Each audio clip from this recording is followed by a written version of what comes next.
याच्यामध्ये महाराष्ट्र पेटण्याची पण संभावना आहे आणि त्याची काळजी सरकारने घेतली पाहिजे अशी माझी। शेकापचे नेते जयंत पाटील आपल्यासोबत आहेत। सर, उद्यापासून खरं तर अधिवेशन सुरू होत आहे। राज्यामध्ये अनेक प्रश्न आहेत। उद्यापासून सुरू होणाऱ्या अधिवेशनामध्ये प्रामुख्याने कोणते विषय असणार आहेत ज्यावर तुम्ही सरकारला घेण्याचा प्रयत्न करा? नाही, या ठिकाणी जे आज जरांगेचे प्रश्न, बाकीचे प्रश्न उद्या मला तर वाटते बाजूला पडतील, कारण जरांगेंची जी भूमिका आहे त्याच्यामध्ये काही भूमिकेबद्दल आमचे मतभेद असतील, पण मराठ्यांना तुम्हाला आरक्षण द्यायचं असेल 10%, तर घटनेमध्ये त्याची तशी तरतूद केली पाहिजे आणि त्याच्यामुळे हे सगळे विषय एका मोमेंटनी थांबतात। एक निर्णय घेतला, एक निर्णयाने थांबतात आणि त्या दृष्टिकोनातून आम्ही सातत्याने मागणी करतो की हा प्रश्न सोडवायचा असेल तर जे 50%चं लॉक करून ठेवलेलं आहे ते बदलायला पाहिजे, घटनेमध्ये त्याच्यामध्ये बदल करायला पाहिजे। ज्याप्रमाणे 10% आर्थिकदृष्ट्या दुर्बल बदल एका मिनिटात केला पार्लमेंटने, तसंच काम त्यांनी करायचं आहे।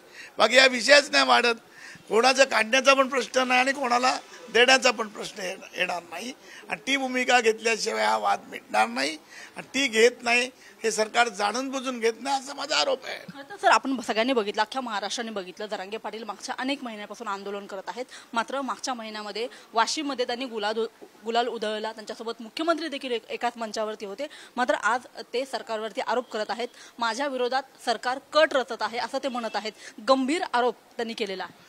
नाही, ती जरांगे पाटलांची चूक होती असं माझं व्यक्तिगत मत आहे, कारण पूर्ण निर्णय घेतलेला नाही असताना त्यांनी त्यावेळेला त्या गुलाल उधळायला नव्हता पाहिजे आणि त्यांनी जे लेखी त्यांना दिलं होतं की GR काढून की आम्ही तुम्हाला याच्यातून देतो आहोत, 10% आरक्षण देतो आहोत आणि आरक्षण कोणालाही धक्का नाही लागणार असं आरक्षण देणार आहोत आणि त्या दृष्टिकोनातून तो निर्णय घेताना त्यांनी परिपूर्ण त्या ठिकाणी विचार करून आणि अभ्यास करून घ्यायला पाहिजे असं माझं स्पष्ट मत आहे। जरांगे पाटील आज बोलताना असं म्हणालेले आहेत की मला विष देण्याचा प्रयत्न झाला, सलाईनमधून मला विष देण्याचा प्रयत्न झाला होता, माझ्या जवळची माणसं फोडली जात आहे, फडणवीस आणि अजित पवार यांची काही माणसं जे ती माझ्या विरोधात काम करतायत।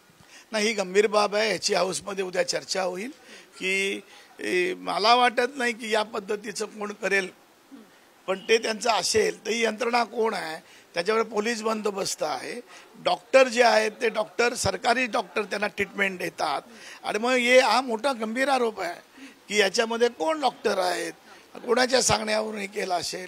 फडणवीस कसं करतील असं मला वाटत नाही, पण या पद्धतीचं जी चर्चा होती ही गंभीर आहे आणि त्याची उद्या पहिल्यांदा सभागृहात चर्चा झाली पाहिजे असे माझं म्हणणं आहे। सध्याच्या परिस्थितीमध्ये आपण पाहत आहोत की जशा पद्धतीने उद्विग्न एक मनोज जरांगे पाटील यांचं एक रूप पाहायला मिळालं। सध्या ते मुंबईच्या दिशेने रवाना झालेले आहेत। त्यांचं असं म्हणणं आहे की जर फडणवीसांना माझा जीव घ्यायचा असेल तर मी स्वतः सागर बंगल्यावरती येतो असं म्हणत त्यांनी मुंबईची वाट धरलेली आहे।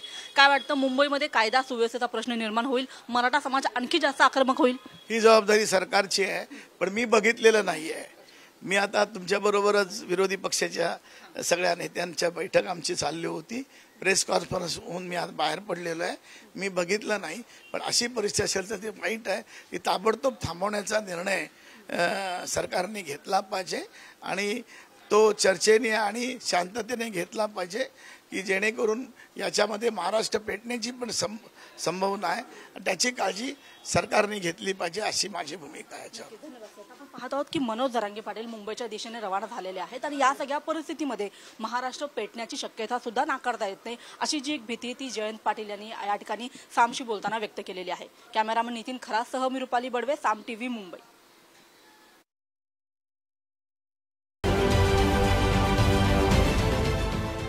देश विदेशातील प्रत्येक घडामोडींचे लाईव्ह अपडेट मिळवण्यासाठी आता साम टीव्हीच्या सर्व सोशल मीडिया प्लॅटफॉर्मला लाईक, फॉलो आणि सबस्क्राईब करा। तसंच सर्व नोटिफिकेशनसाठी बेल आयकॉन प्रेस करायला विसरू नका।